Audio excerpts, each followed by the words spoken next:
జయరామ్ గారు ఏంటి మొత్తంగా ఏంటి పరిస్థితులు పార్లమెంట్లో ఎన్నో అంశాలు చర్చకు రావాల్సి ఉండగా ఒక పుస్తకం చుట్టూ వివాదం నడుస్తున్న పరిస్థితి. సో ఏంటి ఎలా చూస్తున్నారు ఈ అంశాన్ని? మీకు ప్యానెల్లో ఉన్న మిత్రులకు ఐ న్యూస్ ప్రేక్షకులకు మరొకసారి నమస్కారాలు వంశీ. ఇక్కడ మాట్లాడాల్సింది ఏంటంటే పాలక ప్రతిపక్షాలు, ఇంకొకటి వచ్చేసేమో సేఫ్టీ, ఈ దేశ భద్రత, సేఫ్టీ లోపల దేశానికి ఎంత భద్రత ఉంటే పౌరుడికి కూడా అంతే భద్రత ఉంటది. సో అందులో ఇక మనం ప్రధానమంత్రిని చెప్పాల్సిన పని లేదు. ప్రధానమంత్రి గారికి భద్రత ఉంటేనే ప్రజలకు భద్రత ఉంటుంది. ఇంకొకటి వచ్చేసి ప్రధానమంత్రికి భద్రత లోపం అనేది సో స్పీకర్ గారు చెప్తున్నారు. జనరల్ గా ప్రధానమంత్రి చెప్పాలి, హోమ్ మినిస్టర్ చెప్పాలి, డిఫెన్స్ మినిస్టర్ చెప్పాలి. ఇక్కడ స్పీకర్ చెప్తున్నాడు. అంటే ఇది ఇట్స్ ఏ జోకింగ్ లాగా ఉంది. ఒక సభను నియంత్రణ కానీ, సభ సమావేశాలు కానీ, సభలో ఉండే జరిగే అంశాలు కానీ స్పీకర్ చేతిలో ఉంటాయి. భద్రత స్పీకర్ చేతిలో ఉండదు. కానీ ప్రధానమంత్రి బాధ్యత ఈ రోజు సభలో జరుగుతున్న పరిణామాలు తన్ని కలిచివేశాయి, తనకు ఆ లక్షణాలు కనపడటం వల్లే నేను ఆ వ్యాఖ్యలు చేయాల్సి వచ్చిందని స్పీకర్ చెప్తున్న పరిస్థితి సార్. ఆ మాట అంటే ఇంకోసారి ప్రజలు నమ్ముకుంటారు. కలిసి వేసిన మాట పొలిటీషియన్స్ ఉపయోగించారు. ఎందుకంటే రాజ్యాంగబద్ధంగా ఎన్నికైన ఏ వ్యక్తి కూడా రాగద్వేషాలకు అతీతంగా పనిచేస్తామని ప్రమాణం చేస్తారు.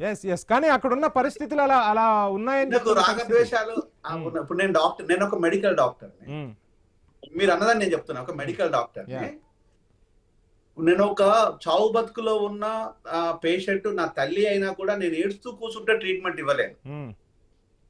ఫస్ట్ నేను ట్రీట్మెంట్ ఇచ్చిన తర్వాత నా పర్సనల్ ఫీలింగ్ అనేది ఆఫ్టర్ దట్ ట్రీట్మెంట్. అంతేకాని నేను ముందు ఏడ్చుకుంటూ కూర్చుంటాను అంటే you better to recruit another doctor. కానీ అదే డాక్టర్ గారు ఒకవేళ మానసిక స్థితిని కోల్పోయినప్పుడు మరి పేషెంట్ దగ్గర ప్రవర్తించిన సందర్భాలు ఎన్నో ఉండింటే మీరు కూడా చూశారు. పార్లమెంట్ సభ్యులు మరి అనుచిత ప్రవర్తనలు కనిపిస్తున్నాయి.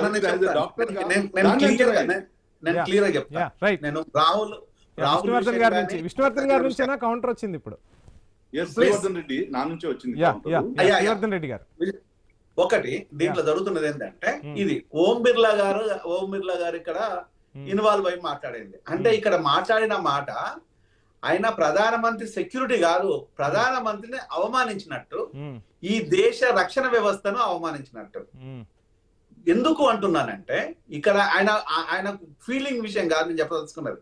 ఆయన అవమానించిన ఇక్కడ ఎందుకంటే ఈ దేశ భద్రత, ఈ ప్రజల భద్రత, పార్లమెంటు భద్రత, ఈ బాధ్యత అంతా ఎవరి చేతిలో ఉంటుందంటే ఎవరైతే అధికారంలో ప్రభుత్వం ఉంటుంది, ప్రభుత్వం చేతిలో ఉంటుంది, సంబంధిత ఏజెన్సీల చేతిలో ఉంటది. అంటే ఇక్కడ ఎవరికి లేకుండా మా ప్రధానమంత్రి గారు ఇక్కడ అటెండ్ కావటం లేదనేది ఇది ప్రధానమంత్రి గారికి మెరిటా డిమెరిటా మరి ఓం బిర్లా గారు ఒకసారి ఆలోచించాలి. ఇది ఎవరి గురించి మనం కోడ్ చేస్తున్నామంటే ఏకంగా ప్రధానమంత్రి గురించి మనం మాట్లాడుతున్నాం. ఆయన భద్రత ఎవరితో లేదంటే తోటి వ్యక్తుల మధ్యలో, తోటి ఎంపీల మధ్యలో, తోటి మెంబర్ల మధ్యలో. అంటే మెంబర్లు అందులో కూడా లేడీస్ ఉన్నారు, అందులో మగవాళ్ళు కూడా కాదు, లేడీస్ ఉన్నారు. అంటే వీళ్ళను మనము స్త్రీలను భారత మాత అని చెప్పుకుంటూనే, స్త్రీని గౌరవిస్తామని చెప్పుకుంటూనే స్త్రీ పట్ల మనము వ్యతిరేక భావాన్ని చెప్తున్నామా, రాక్షసత్వాన్ని చూపిస్తున్నామా, లేకపోతే స్త్రీని మనం దూరం పెట్టాలి అని చెప్పుదామా? ఒకవేళ వీళ్ళు దాడులు చేసే వ్యక్తులు అయితే అలాంటి పరిస్థితి వచ్చినట్టు అయితే కాంగ్రెస్ నామరూపాలు లేకుండా పోతుంది కదా భారతదేశంలో. అలాంటి దాడులు జరిగితే సామాన్య పౌరుడు నేను యాక్సెప్ట్ చేస్తానా? నా దేశ ప్రధాని మీద దాడి చేస్తే నేను యాక్సెప్ట్ చేస్తానా? నా పక్కింటి వాడి మీద ఇంకోటి వచ్చి చేస్తేనే యాక్సెప్ట్ చెయ్యను నేను. నా దేశ ప్రధాని మీద నేను ఓటేసిన వ్యక్తి పోయి నువ్వు ఒక గూండా లాగా బిహేవ్ చేస్తే నేను యాక్సెప్ట్ చేస్తానా? అంటే ఈ దేశంలో ఎవరు యాక్సెప్ట్ చెయ్యరు. అంటే ఇది ఓన్లీ ప్రాపగండ మాత్రమే.